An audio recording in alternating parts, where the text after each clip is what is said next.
Kaharap ko ngayon ang lalaking ng akong pakakasalan ako.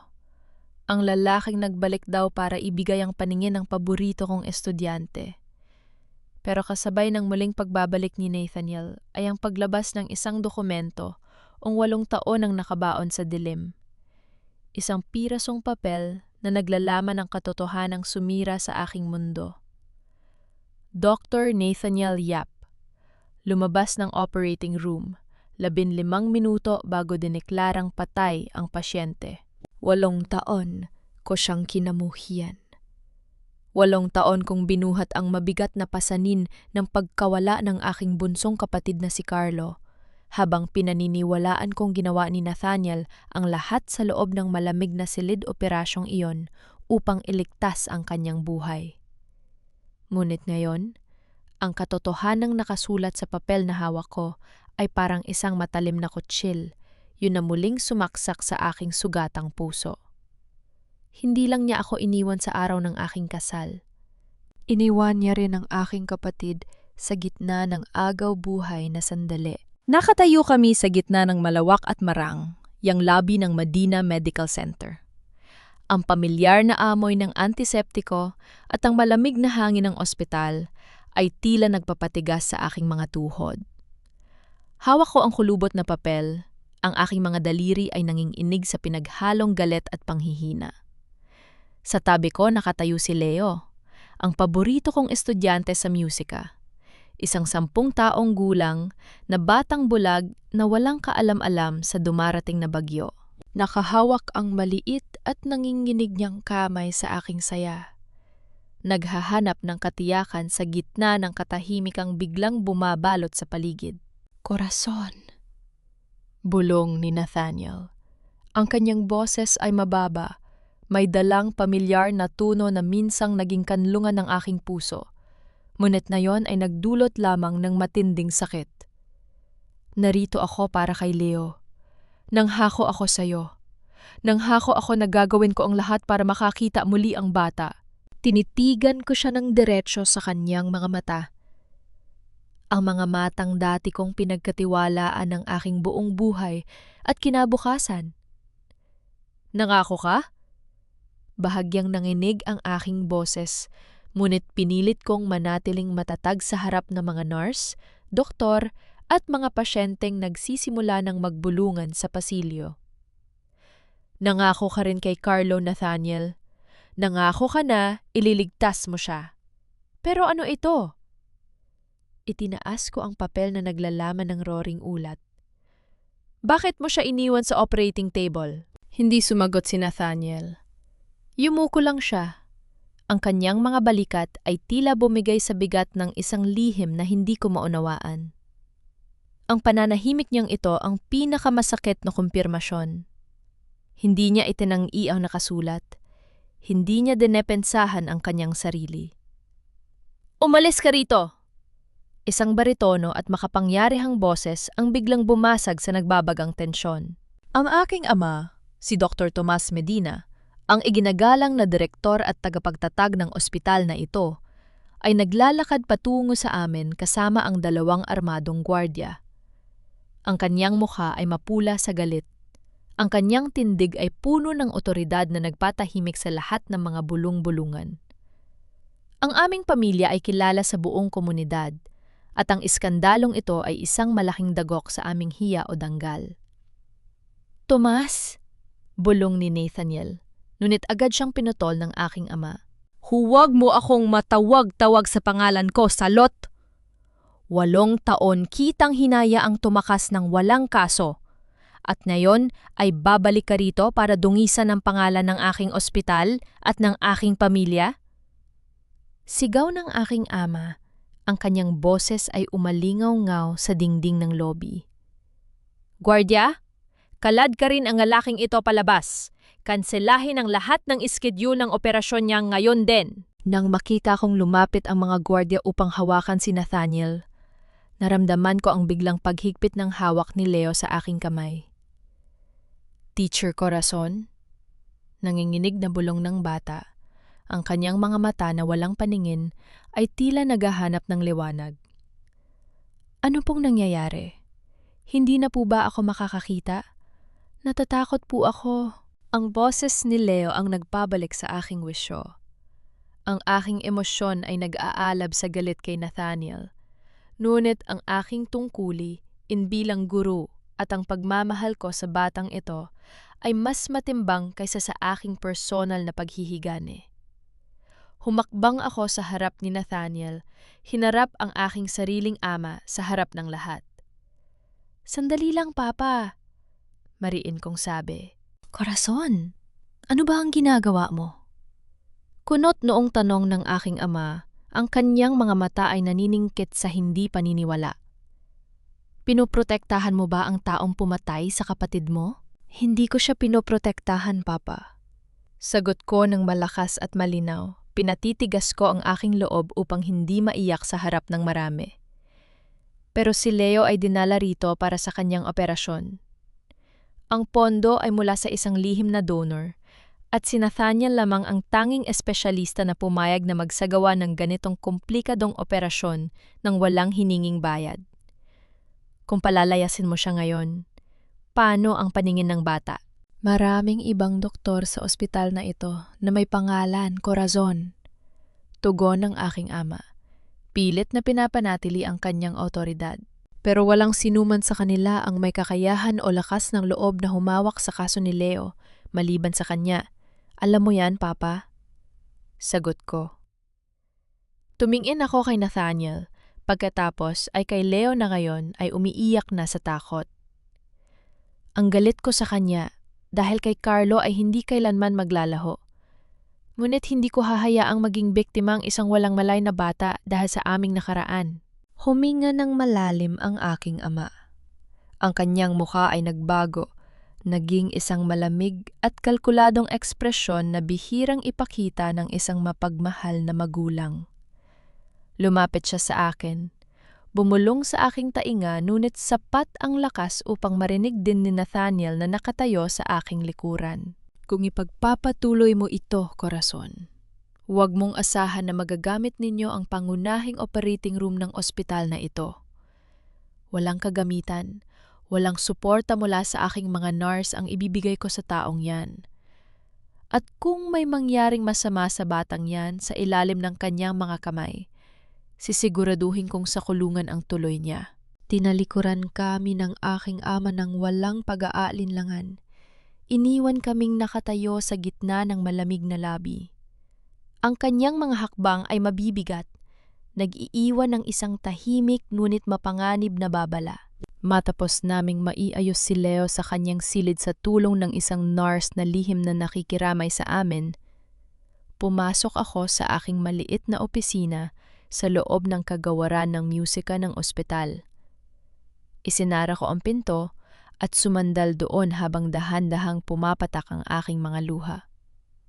Ang silid ay puno ng mga instrumento, ngunit ang tanging naririnig ko lang ay ang mabilis at marahas na tibok ng aking dibdib.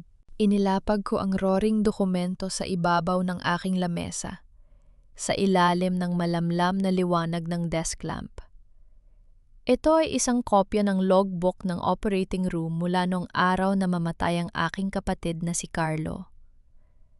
Binuksan ko ang aking laptop, kinuha ang opisyal na ulat ng pagkamatay ni Carlo na nakatago sa aking personal na file at inihambing ang mga detalye.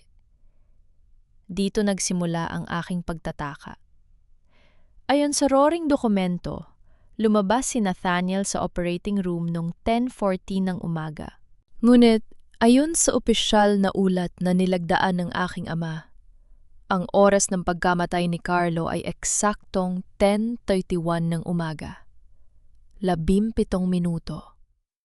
17 minutong walang nakatalang aksyon sa logbook. Kung lumabas nga si Nathaniel noong 10:14, sino ang humawak sa scalpel sa loob ng 17 minutong yon, habang ang puso ng aking kapatid ay unti-unting humihinto sa pagtibok? Sino ang naiwan sa loob ng silid kasama si Carlo? At bakit sa loob ng 8 taon, walang sinuman sa ospital na ito ang nagbanggit tungkol sa 17 minutong ito? Ang aking mga kamay ay nagsimulang manginig muli. Ngunit sa pagkakataong ito, Hindi dahil sa galit kay Nathaniel, kundi dahil sa isang nakakatakot na katotohanan na tila dahan-dahang lumalabas mula sa dilim ng aming pamilya. Habang hawak ko ang dokumento sa ilalim ng malamlam na ilaw ng aking desk lamp, tila ba nag-aapoy ang aking mga mata sa 17 minutong yon?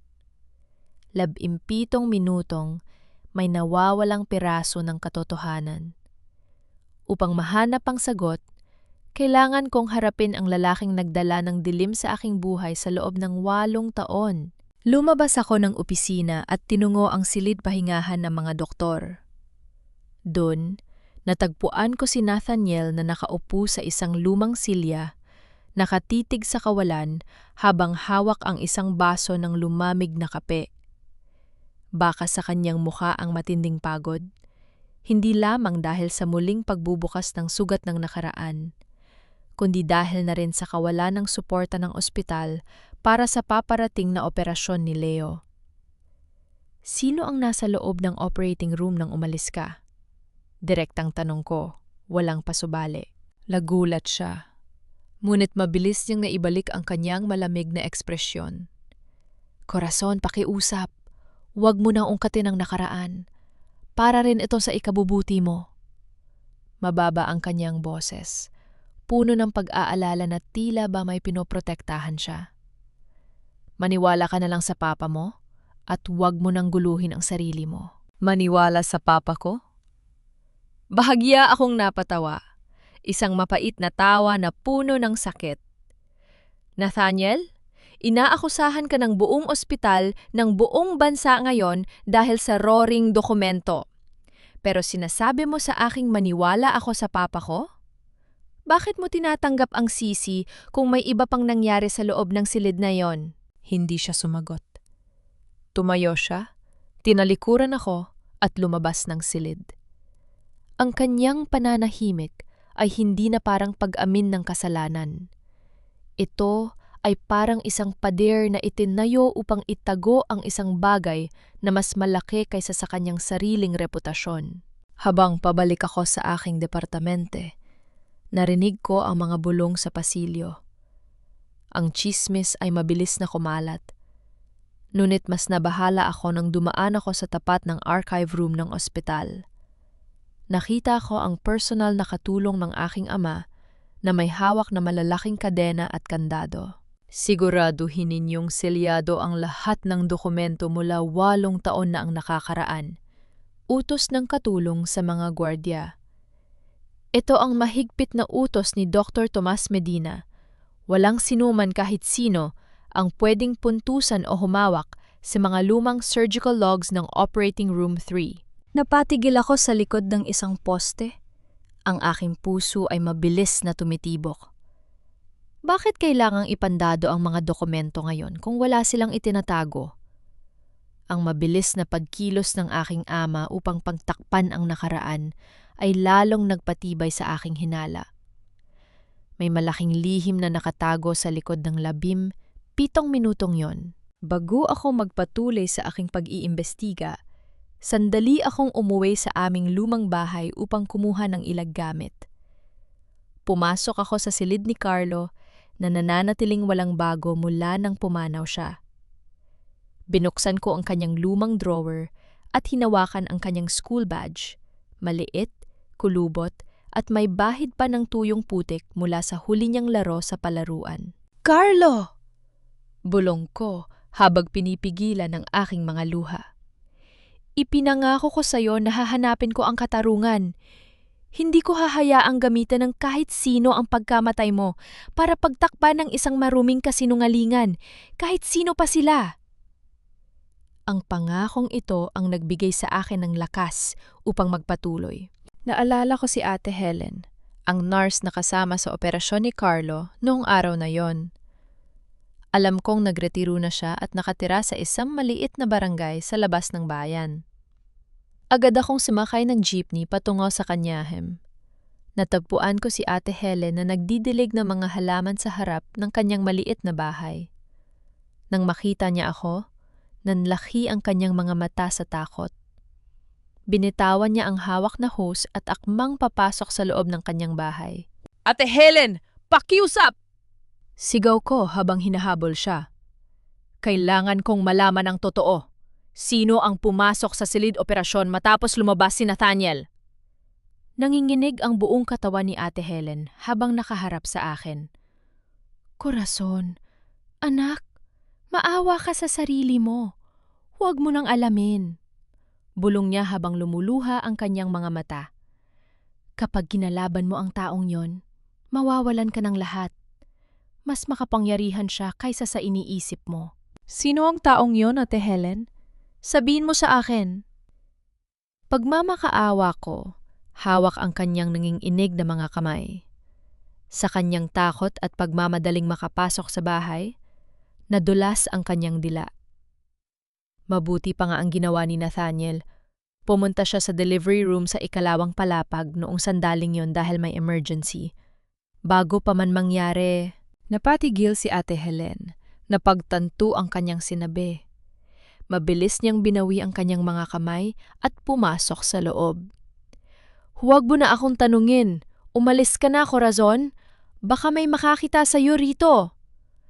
Isinara niya ang pinto ng malakas. Naiwan akong nakatayo sa ilalim ng papalubog ng araw. Ang kanyang mga huling salita ay patuloy na umuusbong sa aking isipan. Delivery room sa ikalawang palapag. Kung si Nathaniel ay nasa delivery room upang magligtas ng ibang buhay, noong sandaling yon, ibig sabihin ay hindi siya tumakas. Pero kung ganoon, sino ang naiwan sa loob ng silid operasyon kasama ang aking kapatid? Delivery room sa ikalawang palapag. Ang mga salitang binitawan ni Ate Helen ay patuloy na umuugong sa aking pandinig habang pabalik ako sa ospital. Walang ibang tumatakbo sa aking isipan, kundi ang katotohanang baka may mas malalim na dahilan sa pag-alis ni Nathaniel 8 taon na ang nakakaraan.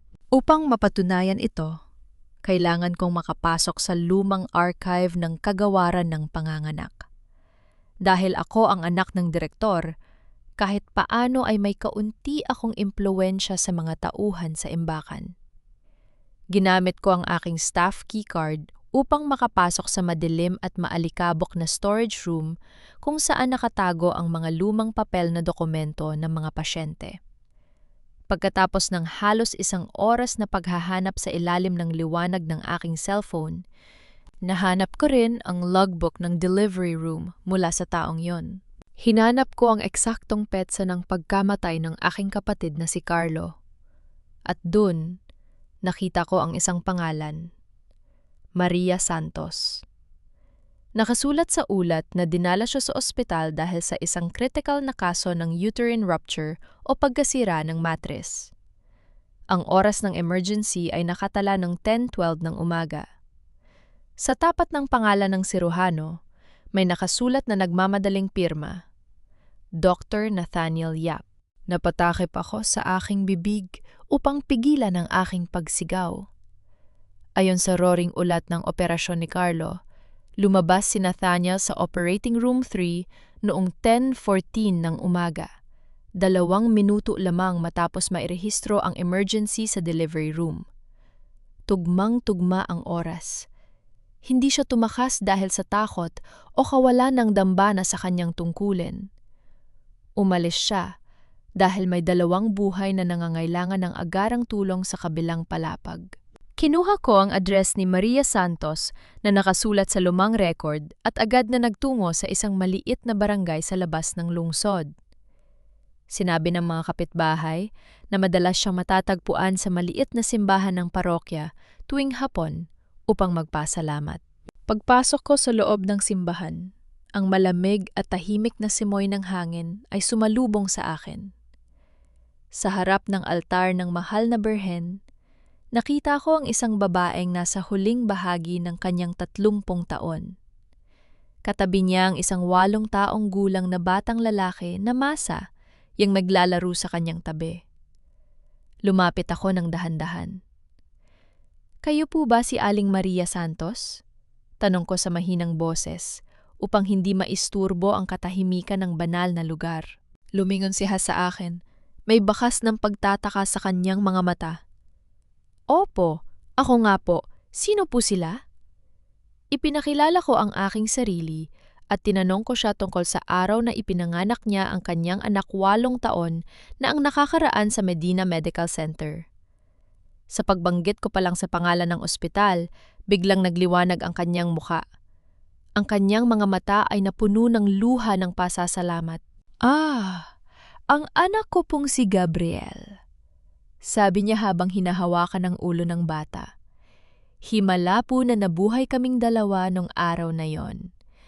Napakahirap lang po namin noon, walang pambayad sa ospital. Sabi ng mga nurse sa amin, mamamatay na raw kami dahil walang doktor na gustong humawak sa akin. Pinunasan niya ang kanyang luha at nagpatuloy. Pero may isang batang doktor na biglang pumasok sa delivery room. Sabi niya sa mga nurse, hindi niya hahayiang may mamatay na ina at anak sa harap niya habang siya ay humihinga. Iniwan niya ang kanyang ginagawa at tinakbo ang silid ko upang operahan ako ng lebre. Si Dr. Nathaniel Yap po yon. Siya ang anghel na ipinadala ng Diyos sa amin. Tila huminto ang tibok ng aking puso.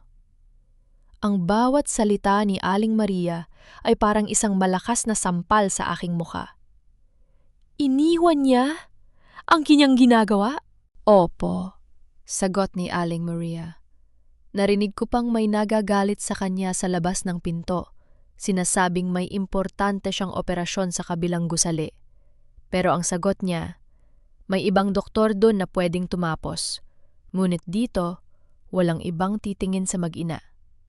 Iniligtas niya kami, Ma'am Corazon. Utang ko sa kanya ang buhay ko at ng anak ko. Nang lumabas ako ng simbahan, hindi ko na napigilan ang aking sarili. Napaupo ako sa isang bench sa labas at humagulgol ng iyak. 8 taon kong kinamuhian ng lalaking nagbigay sa akin ng pinakamagandang uri ng pag-ibig.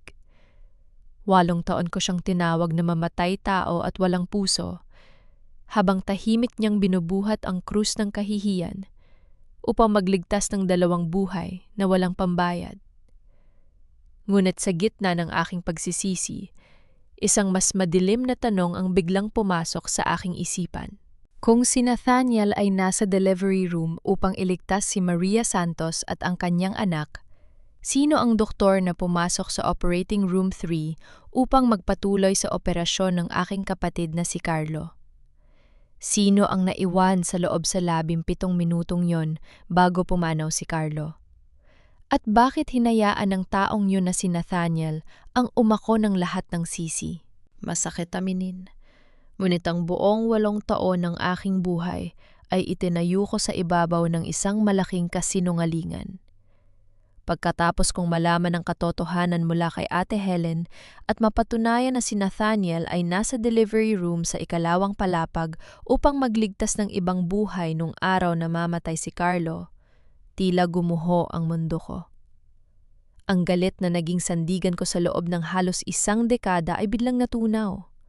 Napalitan ng isang napakabigat na pakiramdam ng pagkakasala. Natagpuan ko si Nathaniel sa isang madilim at tahimik na sulok ng hardin ng ospital, malapit sa kapilya. Nakatitig siya sa kanyang mga kamay, ang mga kamay na ginagamit niya upang magsalba ng buhay. Ngunit pinaratangan ng aking pamilya na dahilan ng kamatayan ng aking kapatid. Nakausap ko si Ate Helen at pumunta ako sa simbahan. Panimula ko. Bahagyang napatigil si Nathaniel, ngunit hindi siya lumingon. Nakita ko ang mag-ina na iniligtas mo nung araw na mamatay si Carlo. Nathaniel? Bakit? Sa wakas, lumingon siya sa akin. Baka sa kanyang mga mata ang matinding sugat na matagal nang nakatago. Corazon, bakit mo hinayang kamuhian kita? Patuloy ko habang dahan-dahang umaagos ang aking mga luha. Bakit mo hinayang isipin ko na iniwan mo si Carlo para mamatay? Bakit mo tinanggap ang paratang na ikaw ay isang henak? Huminga si Ha ng malalim, tumingin sa langit bago muling tumingin sa akin. Dahil may mga bagay na mas mahalaga kaysa sa reputasyon ko, korason. Utang ko ang lahat sa papa mo. Lumapit siya ng bahagya, ngunit pinanatili ang distansya. Siya ang kumuha sa akin mula sa ampunan nang mamatay ang mga magulang ko. Siya ang nagpaaral sa akin, nagbayad ng aking matrikula para maging doktor ako. Yon ang utang na loob na hindi ko kailanman mababayaran. Pero sapat ba yon para sirain ang buhay nating dalawa? Tanong ko, ang aking puso ay pinipiga sa sakit. Sapat ba yon para hayaan mo akong mabuhay sa galit at pighati? Para sa aking sarili, hindi. Pero para sa'yo, oo. Bulong niya. Ang kanyang boses ay puno ng pait. Sinabi sa akin ng papa mo nung araw na yon na kapag nalaman ng publiko na may kapabayaan sa loob ng silid operasyon ng pamilya ninyo, guguho ang ospital na inaasahan ng mga mahihirap. Masisira ang pangalan ng pamilya Medina. At higit sa lahat, alam kong hindi mo kakayanin ng kahihiyan kapag nalaman mong may kinalaman ang pamilya mo. Tara, ako na lang ang kamuhian mo. Huwag lang masira ang tanging pamilyang natitira sa'yo. Ang kaniyang pipi na sakripisyo ay parang isang mabigat na pader na naghihiwalay sa aming dalawa. Mahal niya ako. Ngunit ang kanyang maling paniniwala sa utang na loob ay naging bilangguan naming dalawa sa loob ng 8 taon. Bago ko pa masagot si Nathaniel, isang nurse ang lumapit sa akin. Ma'am Corazon, ipinapatawag po kayo ni Dr. Tomas sa kanyang opisina. Pagpasok ko sa marangyang opisina ng aking ama, natagpuan ko siyang nakaupo sa kanyang malaking silyang gawa sa mamahaling kahoy. Mukha siyang isang kagalang-galang at mapagmahal na ama. Tumayo siya at sinalubong ako ng isang mainit na ngiti, ang ngiting 8 taon kong pinagkatiwalaan ng walang pag-aalinlangan. Anak, malambing niyang sabi habang hinahawakan ang aking balikat. Narinig ko ang nangyari sa lobby kanina. Huwag kang mag-alala. Pinoprotektahan ko lang ang alaala ng kapatid mo. Hindi dapat narito ang taong yon. Ginagawa ko ang lahat para sa kaligtasan mo at ng dangga ng ating pamilya. Kung ito ay noong nakaraang araw, tiyak na yayakapin ko ang aking ama at magpapasalamat. Ngunit ngayon, habang nakatitig sa kanyang mga mata, nakaramdam ako ng matinding kilabot. Ang bawat salita ng pagmamalasakit na lumalabas sa kanyang bibig ay tila naging plastic, malamig, at puno ng pagkukunyari. Alam ko nang may marumi siyang itinatago sa likod ng malambing na tinig na ito. Hindi pa ako nakakasagot nang biglang bumukas ang pinto ng opisina ng walang katok. Pumasok ang personal na katulong ng aking ama. Maputla ang mukha at halatang nagmamadali. Dr. Medina, may problema po. Ulat ng katulton, hindi napapansin ang aking pagkanaroon dahil sa labis na taranta.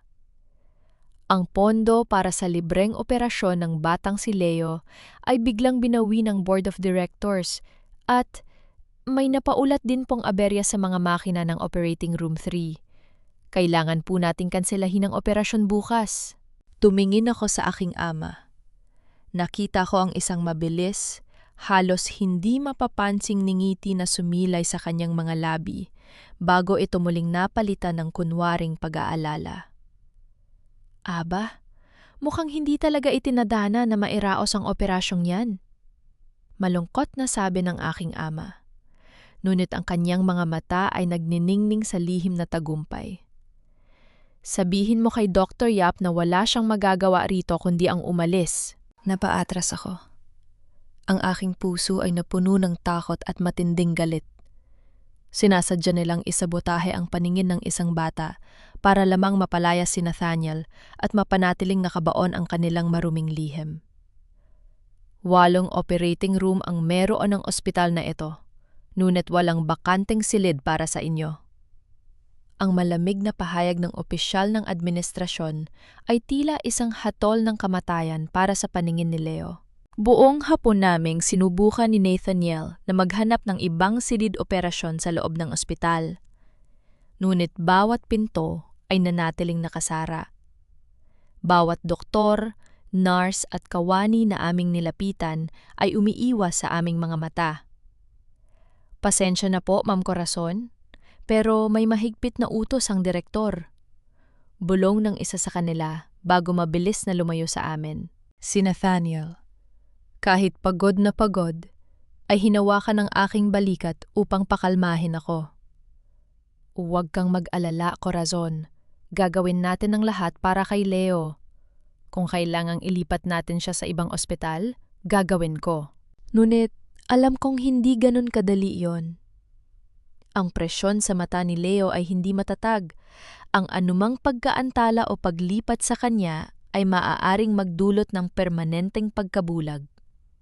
At higit sa lahat, alam kong ang biglaang pagkasira ng mga kagamitan sa Operating Room 3 ay hindi isang aksidente.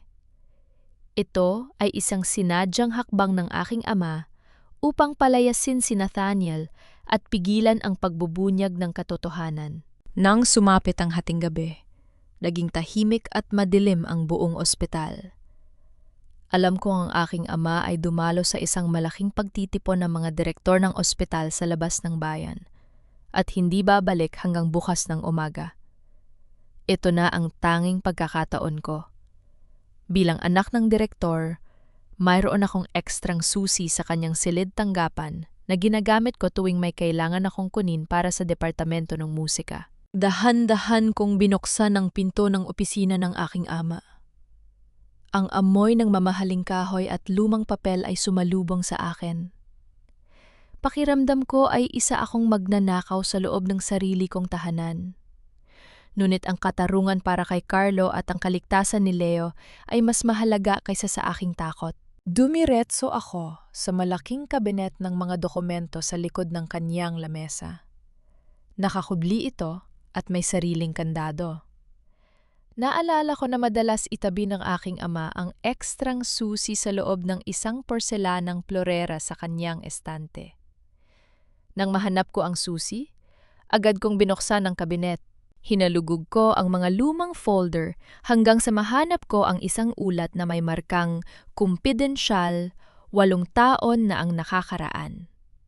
Sa loob nito, nakita ko ang mga resibo ng pagbili ng mga kagamitang medikal. Nagulat ako nang makitang ang mga van ng oxygen at regulator para sa mga operating room ay binili mula sa isang murang kumpanya na walang sapat na lisensya, sa halip na sa karaniwang Aleman na supplier ng ospital. Ang lahat ng mga transaksyong ito ay may aprobadong pirma ng aking ama, Dr. Tomas Medina. Bakit bumili si Papa ng mga mumurahing kagamitan? Bulong ko sa aking sarili. Bigla akong napatigil nang marinig ko ang mabibigat na hakbang sa labas ng pasilyo. Ang liwanag ng isang flashlight ay sumilay sa salaming bahagi ng pinto ng opisina. Ang mga gwardya ay nagpatrolya. Mabilis akong dapa sa ilalim ng malaking lamesa ng aking ama, pinipigilan ang aking paghinga. Ang tibok ng aking puso ay tila umabot sa aking lalamunan. Narinig ko ang pagpihit ng hawakan ng pinto. "Parang nakalak naman," sabi ng isang gwardya sa labas. "Akala ko lang may nakita akong liwanag sa loob. Sige, magpatuloy na tayo." Nang tuluyang lumayo ang kanilang mga hakbang, dahan-dahan akong lumabas mula sa ilalim ng lamesa, basang-basa ng malamig na pawis. Itinuon ko muli ang aking flashlight sa mga papeles sa ibabaw ng lamesa.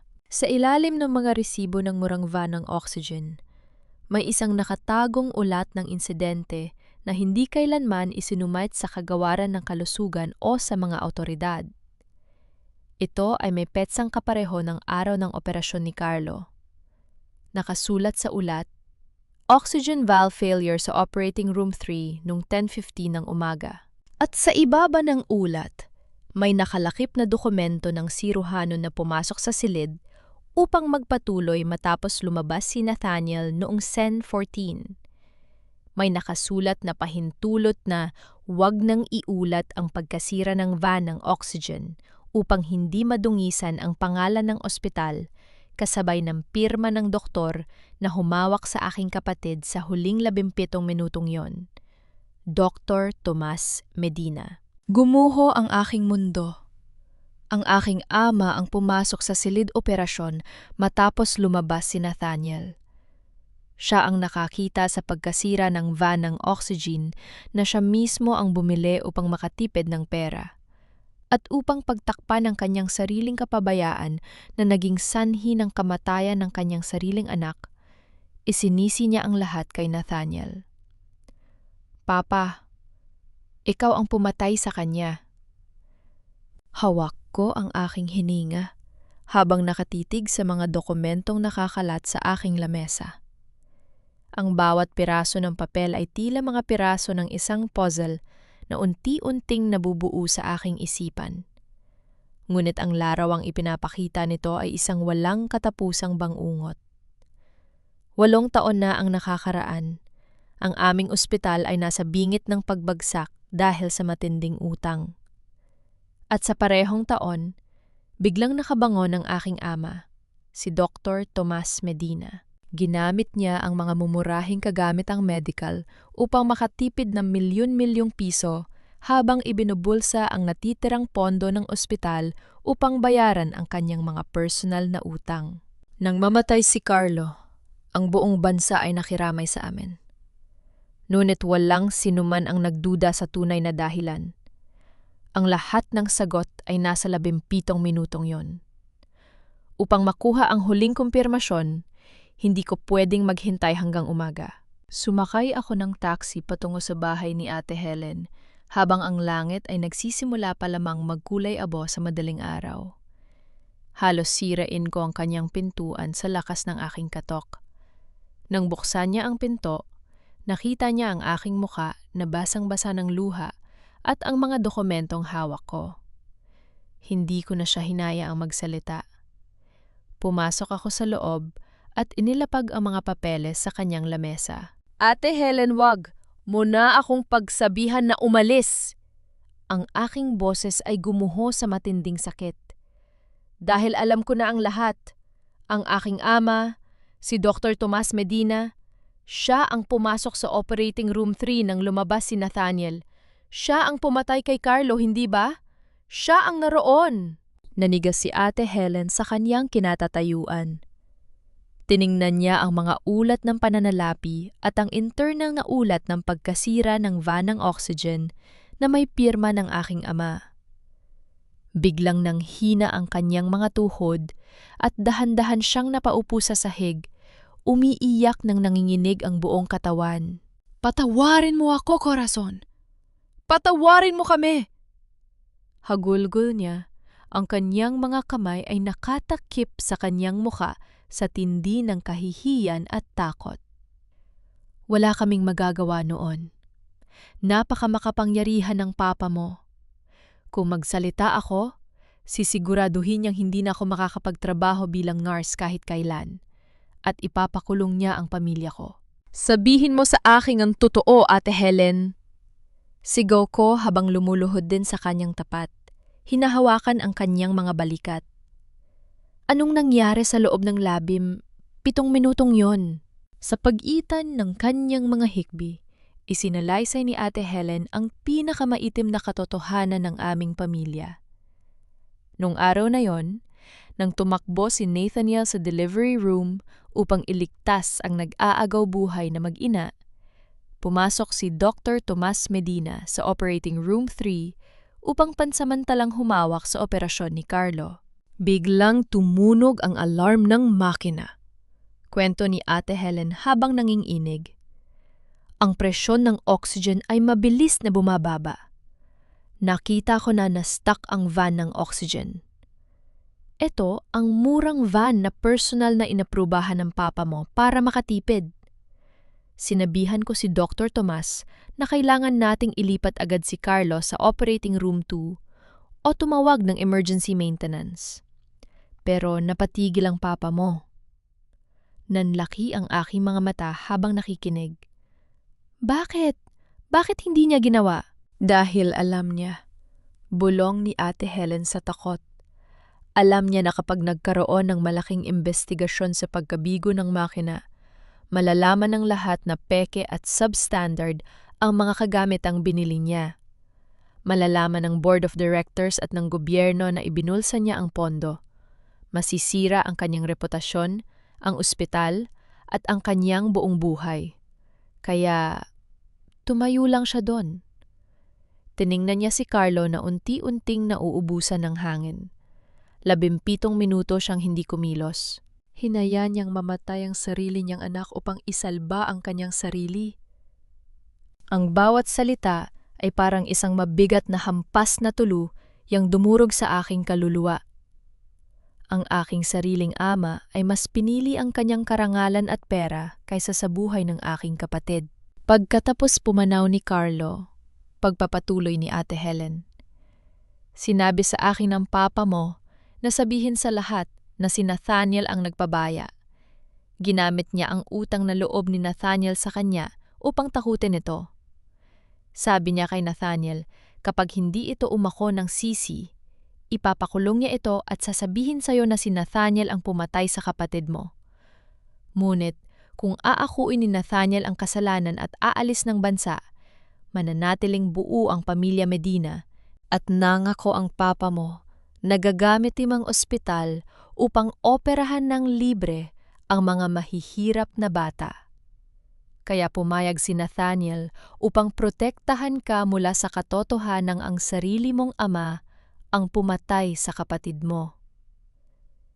Hindi ko na narinig ang iba pang sinabi ni Ate Helen. Tumayo ako at tumakbo palabas ng kanyang bahay. Sumakay ako ng taxi pabalik sa ospital. Ang aking isipan ay walang laman, kundi ang matinding dumi na nararamdaman ko sa aking sarili. Pagdating ko sa ospital, patakbo akong pumasok sa banyo ng mga babae. Humawak ako sa gilid ng lababo at nagsimulang non ka ng paulit-ulit. Pakiramdam ko ay nasusuka ako sa sarili ko. Tumingin ako sa salamin, hinugasan ang aking mukha ng malamig na tubig. Ngunit ang nakikita ko lang ay ang mukha ng isang Medina, ang mukha ng isang pamilyang itinayo sa ibabaw ng dugo ng aking kapatid at ng sakripisyo ni Nathaniel. Kinamuhian ko ang aking sariling apelyido. Kinamuhian ko ang bawat patak ng dugo na dumadaloy sa aking mga ugat. Habang nanginginig ang aking buong katawan, biglang nag-vibrate ang aking cellphone sa aking bulsa. Isang text message mula kay Nathaniel. Binuksan ko ang mensahe. Corazon, nahanap ko na ang paraan. Dinala ko na si Leo sa operating room 3 habang wala pa ang papa mo. Gagawa ako ng leng operasyon bago nila tuluyang ibasura ang pondo bukas. Pakiusap, manalangin ka para sa bata. Nanigas ang aking buong katawan. Ang dugo sa aking mukha ay tuluyang nawala. Operating room 3. Ang silid kung saan namatay si Carlo.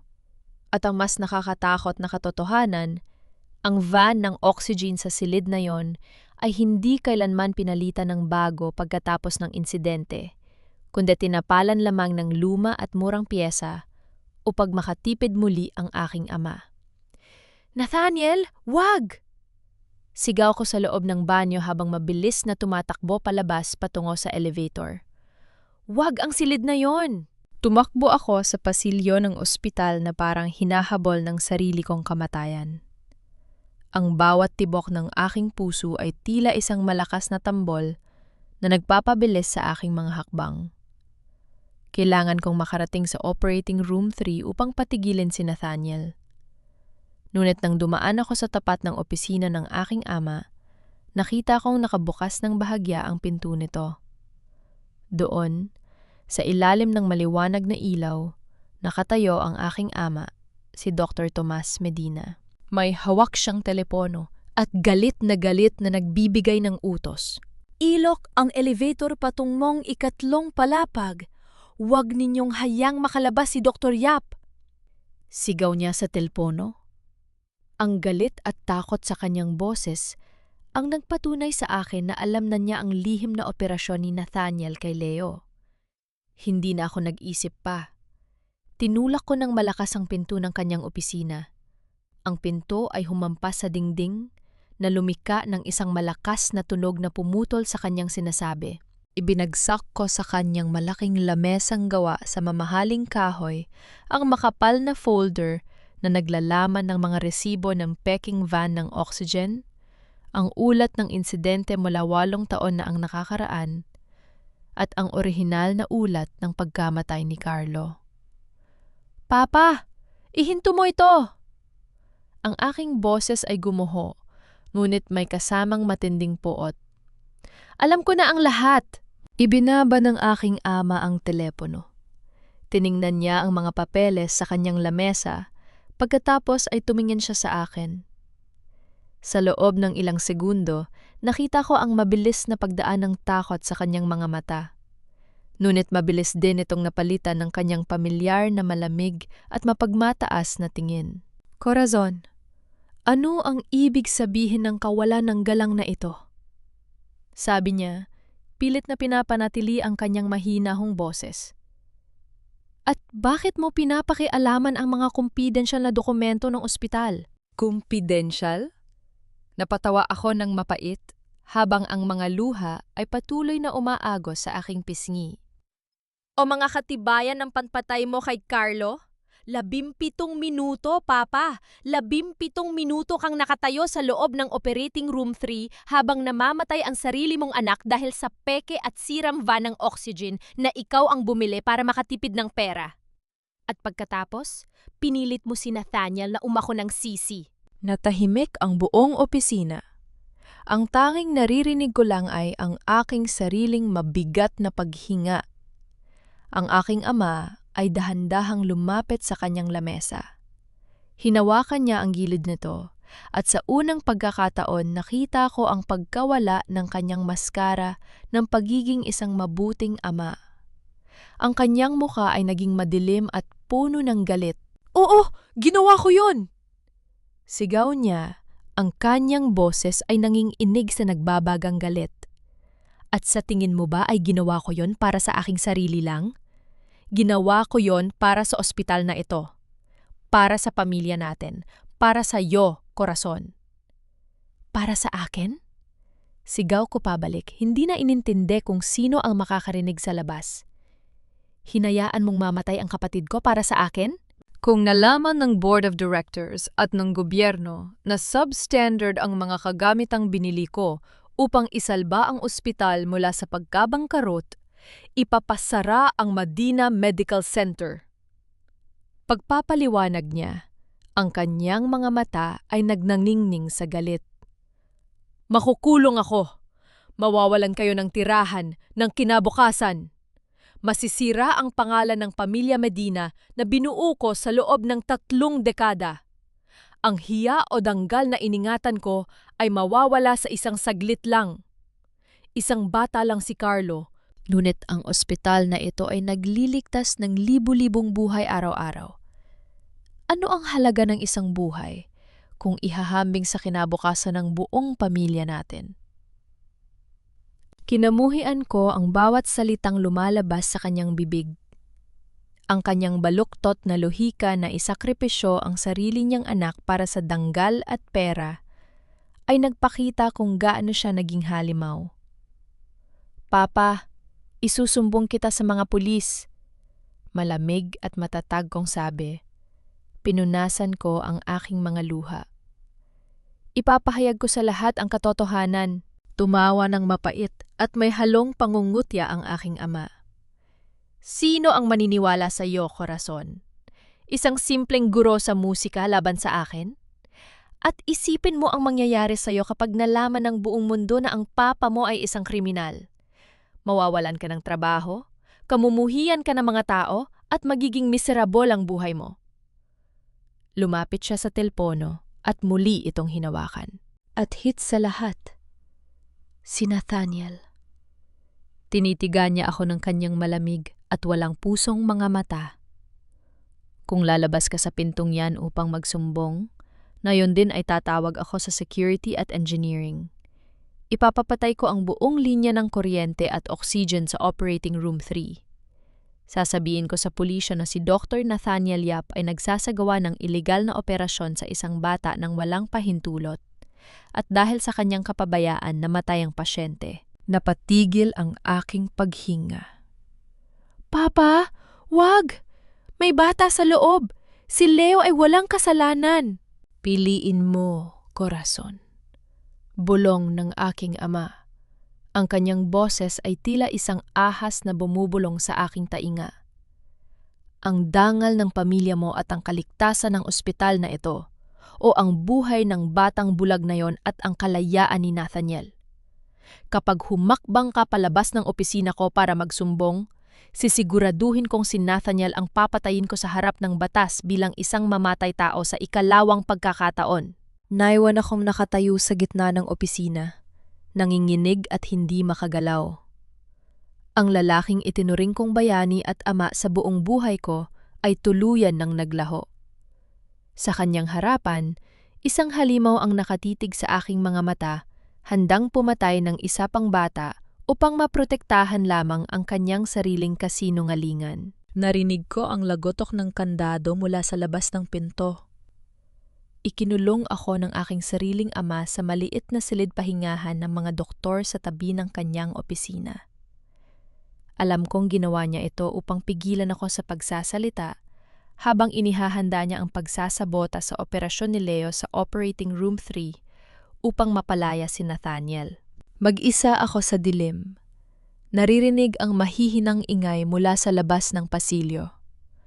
Ang aking isipan ay naglalakbay sa pagitan ng takot para kay Leo at ng pangamba sa kinabukasan ni Nathaniel. Kung tatawag ako ng pulis ngayon, baka totohanin ng aking ama ang kanyang banta na patayin ng kuryente at oksijene sa gitna ng operasyon ng bata at isisi ang lahat kay Nathaniel. Ngunit kung mananatili akong tahimik, hahayaan ko silang maging biktima ng parehong halimaw na pumatay sa aking kapatid na si Carlo. Hindi ako papayag na maging miron muli sa sarili kong buhay. Hindi ako iiyak. Ang oras ng luha ay tapos na. Ang natitira na lang sa akin ngayon ay ang malamig na determinasyon na itama ang lahat. Tumingin ako sa paligid ng silid. Sa ibabaw ng maliit na lamesa sa tabi ng sofa, may isang lumang nakakwadrong larawan ng aming pamilya. Naroon si Dr. Tomas Medina, ang aking yumaong ina. Si Carlo na nakangiti ng malawak at ako. Mukha kaming perpekto. Isang pamilya ng mga iginagalang na doktor. Ngunit na yon, ang larawang yon ay parang isang panunuya. Ang aming danggal ay itinayo sa ibabaw ng kasinungalingan at tugo. Tumingin ako sa aking kanang kamay, sa mabigat na gintong singsing na may tatak ng pamilya Medina. Ang singsing na ibinigay sa akin ng aking ama nung ako ay makapagtapos ng pag-aaral. Ito ang simbolo ng aming legacy at karangalan na labis na iniingatan ng aking ama. Dahan-dahan ko itong tinanggal sa aking daliri. Walang pag-aalinlangan kong inilapag ang singsing sa ibabaw ng larawan ng aming pamilya. Tumpak sa mukha ng aking ama. Sa sandaling yon, binitawan ko na ang aking apelyido. Binitawan ko na ang wad na danggal ng mga Medina. Ako ay si Corazon na lamang, isang simpleng kapatid na naghahanap ng katarungan, at isang guro na handang mag-alay ng buhay para sa kanyang estudyante. Kailangan kong makalabas.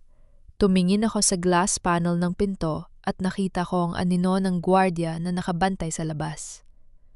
Huminga ako ng malalim at humawak sa aking dibdib. Sumigaw ako sa mahinang boses na tila ba nahihirapan akong huminga, gaya ng madalas mangyari sa aking ama kapag inaatake sa kanyang sakit sa puso. Tulong. Hindi ako makahinga. Ang puso ko. Pagmamakaawa ko habang sinasadyang ihulog ang isang mabigat na libro sa sahig upang lumikha ng ingay. Narinig ko ang mabilis na pagpihit ng susi mula sa labas. Agad na bumukas ang pinto at pumasok ang gwardiya na may bakas ng matinding takot sa kanyang mukha, natatakot na mamatay ang anak ng direktor sa ilalim ng kanyang pagbabantay. Ma'am Corazon, anong nangyari? Bago pa maning niya matapos ang kanyang sinasabi, mabilis akong dumaan sa kanyang gilid. Tinulak ko siya papasok sa silid at hinila ko ang pinto pabalik. Dahil sa kanyang pagmamadali, naiwan niya ang susi sa labas ng kandado. Mabilis ko itong pinihit at kinandado ang pinto mula sa labas. Narinig ko ang kanyang malalakas na hampas sa pinto, ngunit hindi ko na siya pinansin. Upang hindi lumikha ng anumang ingay sa makintab na sahig ng administrative wing ng ospital, dahan-dahan kong hinubad ang aking sapatos na may mataas na takong. Naglakad ako ng nakayapak sa malamig na sahig. Ang lamig ng semento ay gumapang sa aking mga paa patungo sa aking buong katawan, ngunit ito ang nagpapanatili sa aking gising at nakatutok. Para akong isang multo na mabilis na lumalabas sa pasilyo patungo sa emergency stairs. Bumaba ako sa madilim at maalikabok na hagdanan patungo sa ikatlong palapag kung saan matatagpuan ang Operating Room 3. Nang marating ko ang pinto ng pasilyo, itinulak ko ito ng dahan-dahan. Ngunit ang katahimikan ng gabi ay biglang nabasag.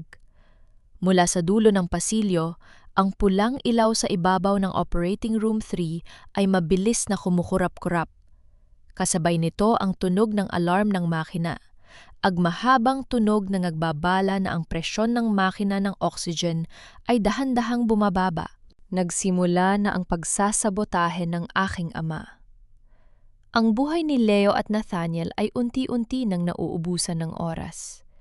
Malamig ang sahig sa aking mga paang nakayapak, ngunit mas malamig ang kilabot na gumagapang sa aking buong katawan habang nakatitig sa pulang ilaw na mabilis na kumukurap-kurap sa ibabaw ng Operating Room 3. Ang tunog ng alarm ng makina ay hindi lamang isang simpleng ingay. Ito ay ang bawat natitirang segundo ng buhay ni Leo na unti-unting nawawala. Tumakbo ako patungo sa mabigat na pinto ng silid operasyon. Hinawakan ko ang hawakan nito at pilit na itinulak, ngunit hindi ito gumalaw. Ang electronic panel sa gilid ng pinto ay nagpapakita ng pulang babala. System locked, bypass required. Ikinandado ng aking ama ang silid mula sa labas gamit ang kanyang master control sa kanyang opisina. Humampas ako sa makapal na salamin ng pinto. "Nathaniel! Buksan mo ang pinto!" Sigaw ko kahit alam kong hindi nila ako naririnig sa loob dahil sa kapal ng pader at lakas ng alarm. Tumingin ako sa loob ng maliit na binta ng salamin. Ang eksena sa loob ay pulo ng takot at kaguluhan. Ang maliit na surgical team na kasama ni Nathaniel, isang nurse at isang anesthesiologist, ay pabalik-balik sa tapat ng mga makina. Ang cardiac monitor na nakakabit kay Leo ay mabilis na tumitibok at ang mga numero ay dahan-dahang bumababa. Nakita ko si Nathaniel. Ang kanyang muka ay basang-basa ng pawis, ngunit ang kanyang mga kamay ay nananatiling matatag habang mabilis niyang pinipisil ang isang manual resuscitator bag, ambu bag, na nakakabit sa bibig ni Leo upang thukong na magpasok ng hangin sa kanyang mga baga. Ang pangunahing linya ng oxygen ay tuluyan ng pinatay. Tumingin siya sa pinto at nagtagpo ang aming mga mata. Baka sa kanyang tingin, ang matinding pag-aalala, hindi para sa kanyang sarili, kundi para sa bata sa kanyang tapat. Biglang umalingaw ang tunog ng telponong nakakabit sa pader sa tabi ng pinto ng operating room. Sinagot ko ito agad, halos mapunit ang wire sa aking pagmamadali. "Papa! Ihinto mo ito!" Sigaw ko, bago pa man makapagsalita ang nasa kabilang linya. "May bata sa loob! Papatayin mo ba si Leo?" Isang malamig at walang emosyong tawa ang sumagot sa akin. Si Dr. Tomas Medina.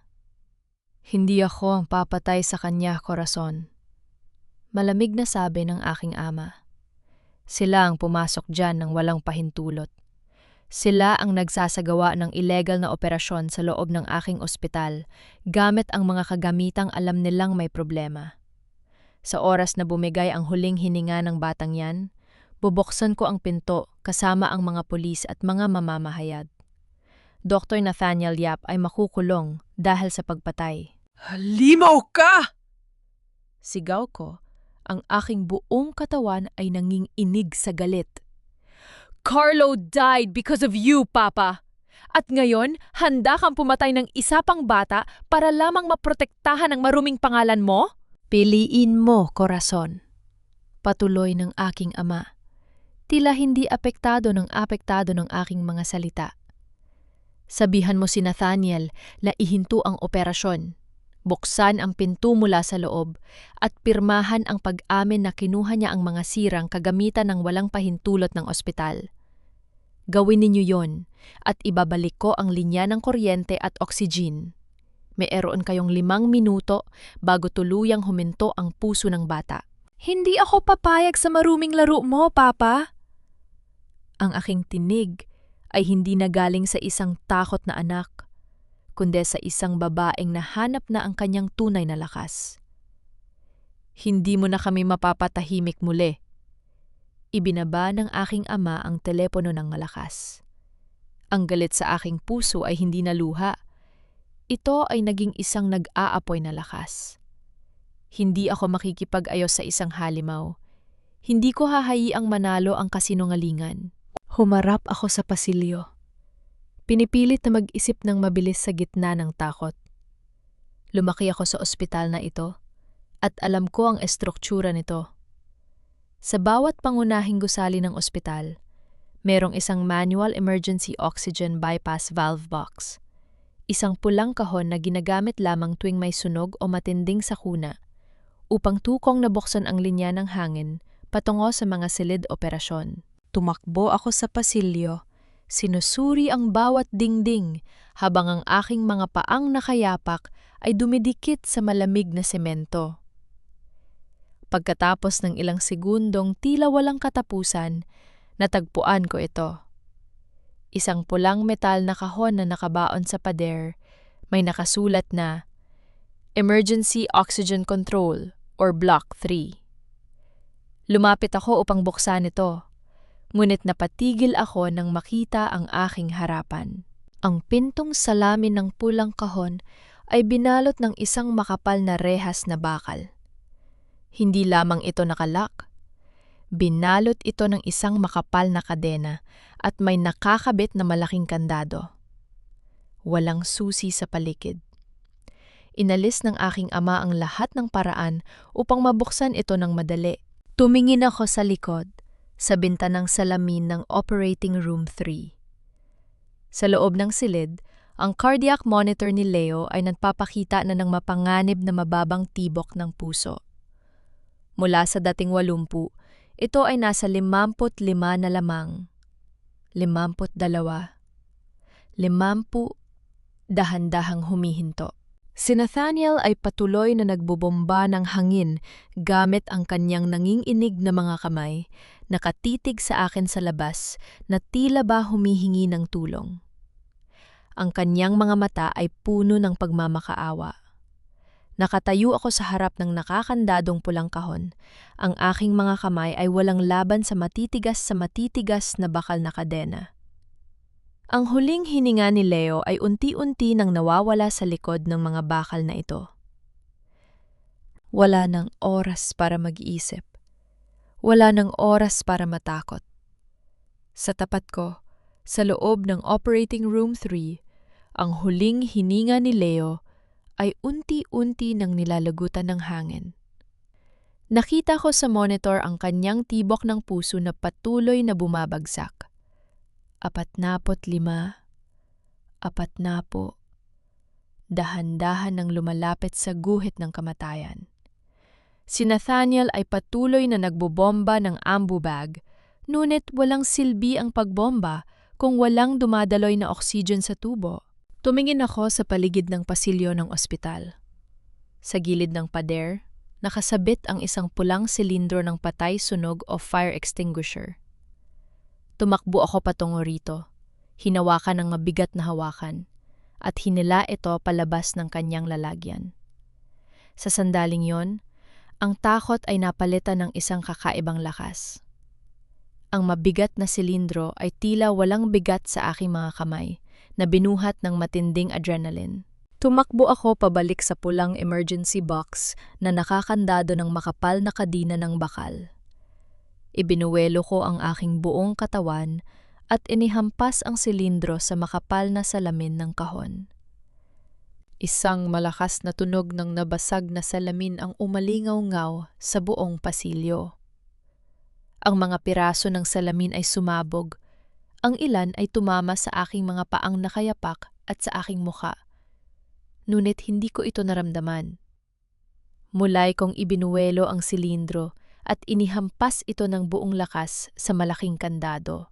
Ang bakal ay humampas sa bakal, na lumiha ng mga kislap ng apoy sa dilim ng pasilyo. Hindi pa rin ito bumukas. Tumingin ako muli sa loob ng silid operasyon. Ang katawan ni Leo ay nagsisimula ng mangisay dahil sa kawalan ng hangin. "Huwag mamatay si Leo!" Isang malakas na sigaw ang lumabas sa aking lalamunan kasabay ng aking pangatlong hampas gamit ang silindro ng patay sunog. Sa wakas, narinig ko ang pagkasira ng bakal na kandado. Ang kadena ay dahan-dahang lumuwag at nahulog sa sahig. Binitawan ko ang silindro at agad kong isinaksak ang aking mga kamay sa loob ng sirang kahon. Ang mga matatalim na piraso ng salamin ay humiwa sa aking mga daliri at naramdaman ko ang pag-ayos ng mainit na dugo, ngunit wala akong pakialam. Hinawakan ko ang mabigat na brass valve wheel ng oxygen at pilit ko itong pinihit pakanan. Itong van na ito ay matigas, kalawangin dahil sa 8 taon ng pagpapabaya. Ginamit ko ang aking buong timbang, ipinikit ko ang aking mga mata, at sumigaw ako habang pinipilit na paikutin ng bakal. Sa wakas, narinig ko ang isang malakas na tulog ng pagsisitsit ng hangin. Ang oxygen ay dahan-dahang dumadaloy muli sa tubo ng silid operasyon. Sa loob ng Operating Room 3, ang alarm ng ventilator ay biglang nagbago ng tunog. Ang pulang babala sa screen ay naging berde at ang makina ay nagsimulang magbomba muli ng hangin ng automatiko. Agad na ikinabit ni Nathaniel ang tubo sa makina at pinunasan ang pawis sa kanyang noo. Tumingin kaming dalawa sa cardiac monitor. Ang tibok ng puso ni Leo na kanina ay nasa 40 ay dahan-dahang umakyat. 48, 55, 67, at sa wakas ay bumalik sa normal na 82. Ligtas na ang bata. Napaupo si Nathaniel sa tabi ng operating table, huminga ng malalim habang nakapikit ang kanyang mga mata. Pagkatapos ay tumingin siya sa akin sa labas ng salamin at dahan-dahang tumango bilang pasasalamat. Kahit basang-basa ng luha ang aking muka at dumadaloy ang dugo sa aking mga kamay, nagawa ko pa ring ngumiti sa kanya. Nagtagumpay kami, ngunit ang aming tagumpay ay panandalian lamang. Ang pinto ng elevator sa dulo ng pasilyo ay biglang bumukas ng malakas. Lumabas mula doon ang aking ama, si Dr. Tomas Medina, kasama ang 3 armadong gwardiya ng ospital. Ang kanyang mukha ay baluktot sa galit nang makita ang nasirang emergency box at ang aking mga kamay na may dugo. "Korason! Ano ang kalokohang ito?" Sigaw niya habang mabilis na naglalakad patungo sa akin. "Gwardiya! Hulihin siya! Patayin ninyo ang van ng oxygen na yan ngayon din!" Humakbang ako pabalik.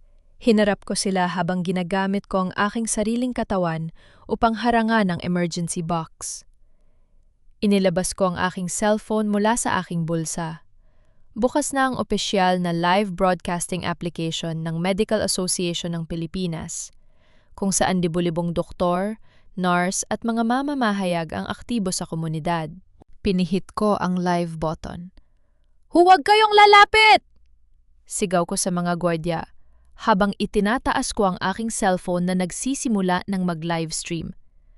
"Kasalukuyan po kaming live ngayon sa opisyal na pahina ng Medical Association," sabi ko sa aking cellphone gamit ang aking matatag at malakas na boses.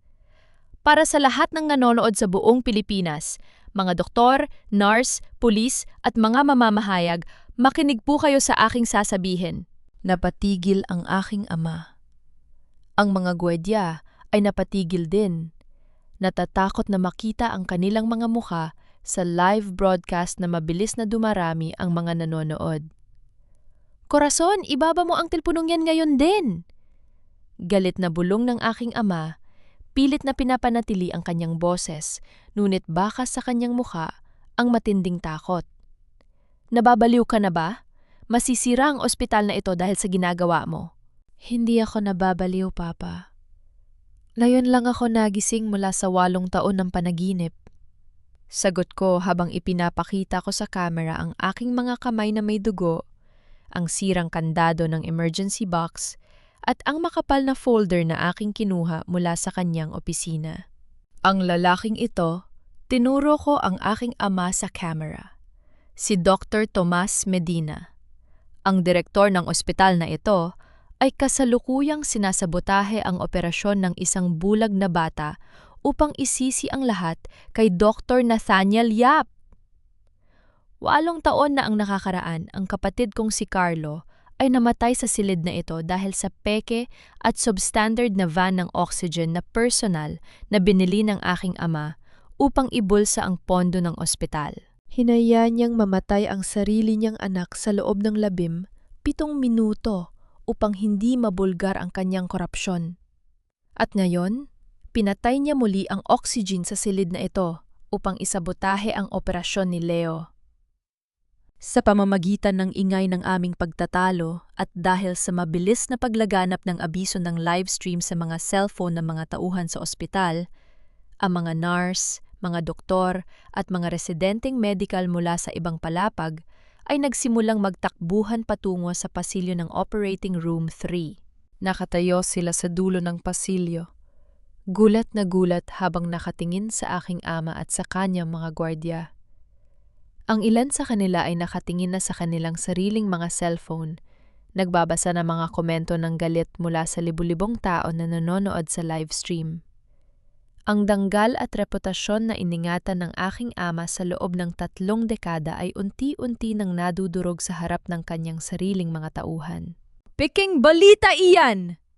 Sigaw ng aking ama. Ang kanyang boses ay nanginginig at pumiyok. Lumapit siya sa akin upang agawin ang aking cellphone. Sinungaling ka, Corazon. Pinalaki kita ng maayos pero sinisira mo ang pamilya natin para sa mamamatay taong yan.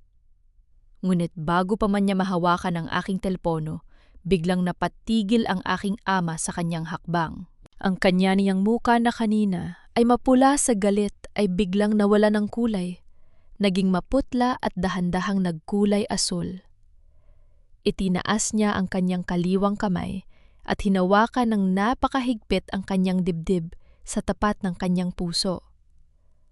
Papa, bulong ko. Ang aking galit ay biglang napalitan ng kilabot nang makita ang kanyang nahihirapang paghinga. Gumasgasp siya para sa hangin. Ang kanyang mga mata ay nanlaki sa tindi ng sakit at takot habang nakatitig sa aking mga mata. Ang kanyang mga tuhod ay dahan-dahang nanghina. At sa isang mabilis na sandali, bumagsak ang kanyang malaking katawan sa malamig at makintab na linoleum ng pasilyo ng ospital. Dr. Tomas! Sigaw ng mga gwardya habang mabilis na lumuluhod sa kanyang tabi. Ang mga nurse at doktor sa dulo ng pasilyo ay nantakbuhan na rin upang tumulong. Naiwan akong nakatayo doon. Hawak pa rin ang aking cellphone na patuloy na nagla-livestream ng buong eksena sa buong mundo. Tinitigan ko ang aking ama na nakahandusay sa sahig, nakikipaglaban para sa kanyang huling hininga. Ang kanyang imperyo na itinayo sa ibabaw ng kasinungalingan, dugo ng aking kapatid at tuwad na danggal ay tuluyan ng gumuho sa kanyang tapat. Huli na ang lahat. Para sa kanyang kasinungalingan at para sa kanyang sariling buhay. Tapos na ang operasyon ni Leo at ito ay naging matagumpay. Ayon sa nurse, sa loob ng ilang linggo ay maaari nang tanggalin ang mga benda sa kanyang mga mata at makakakita na siya muli. Ngunit sa kabila ng magandang balitang ito, Ang kapaligiran sa Medina Medical Center ay nanatiling mabigat, tila isang lunsod na winasak ng bagyo. Sa dulo ng intensive care unit, nakahiga ang aking ama, si Dr. Tomas Medina. Nakaligtas siya sa matinding atake sa puso, ngunit ang stroke na sumunod ay naging sanhi ng kanyang bahagyang pagkaparalisa. Ang kanang bahagi ng kanyang katawan ay hindi na gumagalaw, at ang kanyang kakayahang magsalita ay tuluyan ng nawala. Ang dating makapangyarihang direktor na kinatatakutan ng lahat ay isa na lamang mahinang matanda na nakatitig sa kawalan. Tumingin ako sa kaniyang mga kamay na nakalatag sa puting kumot. Ang mga kamay na dating may hawak ng kapangyarihan, ngunit ngayon ay wala ng lakas, kahit ang humawak ng baso ng tubig. Sa labas ng kanyang pintuan, 2 pulis ang nakabantay. Haharapin niya ang batas sa oras na ideklara siya ng mga doktor na maaari nang ilipat sa piitan. Pumasok ako sa kaniyang silid sa huling pagkakataon. Tinitigan ko siya. Walang galit sa aking puso, kundi isang malalim na pighati para sa taong mas pinili ang wad na karangalan kaysa sa kanyang sariling pamilya. Tumingin siya sa akin, may bakas ng takot at galit sa kanyang mga mata. Pilit na sinusubukang magsalita, ngunit tanging mahihinang ungol lamang ang lumalabas sa kanyang tuyong labi. "Papa?" Bulong ko habang nakatayo sa tabi ng kanyang kama. Wala na ang imperyo mo. Ang dangal na labis mong iningatan sa loob ng 3 dekada ay naglaho na sa isang saglit. Ngunit kahit papaano, buhay ka pa upang harapin ang hustisya. At yon ang taming paraan upang makahingi ka ng tawad kay Carlo. Hindi ako nag-atubili. Ibinigay ko sa mga otoridad ang lahat ng mga dokumentong nakuha ko mula sa kanyang kumpidensyal na kabinet, kasama ang nakasulat na pag-amin ni Ate Helen. Ang Department of Health ay mabilis na kumilos. Dahil sa mga paglabag sa kaligtasan, korupsyon, at paggamit ng mga substandard na kagamitang medikal, ang lisensya ng Medina Medical Center ay opisyal na sinuspendi at ipinasara ang buong ospital. Habang naglalakad ako, palabas ng gusali, dalang isang kahon ng aking mga personal na gamit mula sa kagawaran ng musika, nakaramdam ako ng isang kakaibang kapayapean. Ang mabigat na bato na 8 taon kong dinala sa aking dibdib ay dahan-dahan nang natunaw. Wala nang kailangang takbuhan. Wala nang kailangang pagtakpan. Ang katotohanan, gaano man ito kasakit, ay nagpalaya sa aking kaluluwa. Corazon, napatigil ako sa aking paglalakad sa tapat ng gate ng ospital nang marinig ko ang kanyang benses. Si Nathaniel. Nakatayo siya doon, hawak ang kanyang lumang leather bag, nakatingin sa akin ng kanyang mga matang puno ng kalungkutan at panghihinayang. "Salamat kay Leo, Nathaniel," sabi ko sa kanya. Pinipilit na huwag manginig ang aking boses. "Iniligtas mo ang paningin ng aking paboritong estudyante." Humakbang siya papalapit sa akin dahan-dahan. "Corazon, patawad!" Bulong niya. Ang kanyang boses ay basag. "Patawad dahil nagsinungaling ako sa iyo sa loob ng 8 taon. Patawad dahil inisip ko na ang pananahimik ko ang magliligtas sa iyo mula sa katotohanang ang sarili mong ama ang pumatay kay Carlo. Akala ko ay pinoprotektahan kita mula sa sakit." Tiningnan ko siya ng matagal. Naalala ko ang lahat ng aming mga pangarap na nawala dahil sa kasinungalingan. "Naiintindihan ko, Nathaniel. Alam kong ginawa mo yon dahil sa utang na loob at dahil sa pagmamahal mo sa akin. Pinapatawad na kita mula sa kaibuturan ng aking puso." Tumingin siya sa akin ng may pag-asa at akmang yayakapin ako. Ngunit dahan-dahan akong humakbang pabalik upang panatilihin ang aming distansya. Ngunit hindi ibig sabihin yon ay maaari tayong bumalik sa dati. Patuloy ko habang dahan-dahang umaagos ang aking mga luha. Hindi mabubuhay ang pag-ibig sa dilim ng mga lihim, Nathaniel. 8 taon nating binuo ang ating mga buhay sa ibabaw ng dumi ng nakaraan. Kailangan muna nating linisin ang ating mga sarili at humanap ng sariling kapayapaan bago natin maisip na magsimula muli. Tumingin siya sa akin. May lungkot, ngunit may pag-unawa sa kanyang mga mata. Tumango siya dahan-dahan.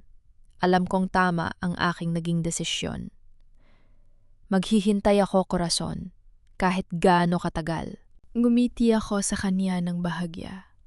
Tinalikuran ko siya at nagpatuloy ako sa aking paglalakad palabas ng tarangkahan ng ospital. Sa unang pagkakataon sa loob ng 8 taon, ang langit sa aking itaas ay nagsisimula ng magliwanag, at ang bawat hakbang ko ay tila ba naglalapit sa akin sa isang tunay at malayang simula. 6 na buwan ang mabilis na lumipas. Sa loob ng mga buwang iyon, ang aking mundo ay dahan-dahang nagkaroon ng bagong kulay.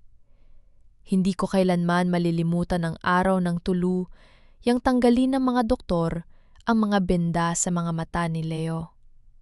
Nung una niyang idilat ang kanyang mga mata at kumurap sa ilalim ng liwanag ng araw, tumingin siya sa akin. Pagkatapos ay sa piano na nasa gilid ng silid.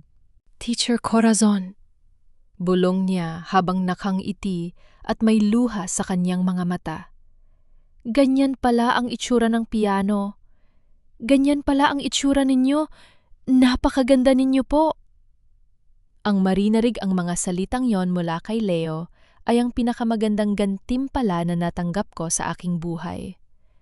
Ang kanyang paningin ay tuluyan ng bumalik at kasabay niyon ay ang pagbabalik din ng aking paniniwala sa pag-asa at katarungan. Iniwan ko na ang pangalang Medina.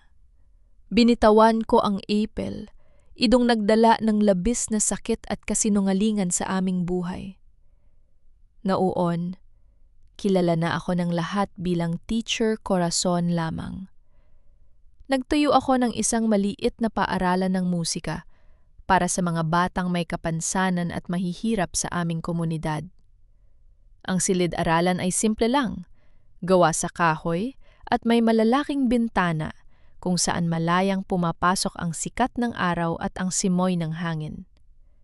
Wala ng amoy ng antiseptiko, wala ng takot, at wala ng mga nakakandadong pinto.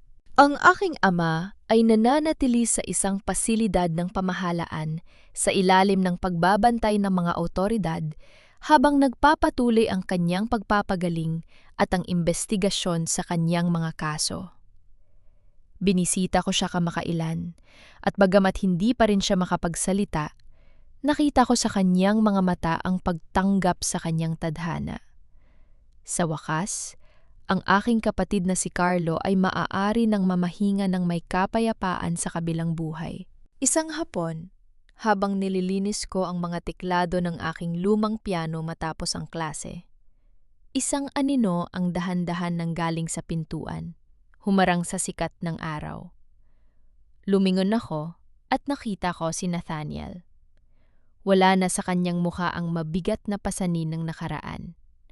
Wala na ang lungkot at ang anino ng utang na loob na nagpapiit sa kanya sa loob ng 8 taon. Mukha siyang malaya, magaan, at may bagong lakas. Nakatitig siya sa akin ng may malambing na ngiti. "Teacher Corazon," malumanay niyang sabi habang dahan-dahang lumalapit. "Maari po bang magpaturo ng piano?" Napangiti ako ng bahagya. "Mahal ang matrikula rito, Dr. Yap. Handa akong magbayad ng kahit ano, basta't turuan mo ako," sagot niya habang nakatitig ng diretso sa aking mga mata. Ngunit sa pagkakataong ito, nais kong magsimula tayo ng tama. Walang lihim, walang kasinungalingan, at may buong katapatan. Inilapa po ang aking pamunas sa ibabaw ng piano. Tumingin ako sa kanya at nakita ko ang katapatang matagal kong hinanap. Ang pag-ibig ay hindi lamang tungkol sa pagsasakripisyo ng tahimik sa dilim. Ito ay tungkol sa magkasamang paglakad sa ilalim ng liwanag ng katotohanan. Inabot ko ang aking kamay sa kanya at dahan-dahan niyang hinawakan ang aking mga daliri. Hindi ito ang mabilis na yakap ng pagmamadali, kundi ang banayad at matatag na hawak ng dalawang taong handang bumuo ng bagong simula. Sige, bulong ko habang nakaangiti. Magsimula tayo sa unang nota.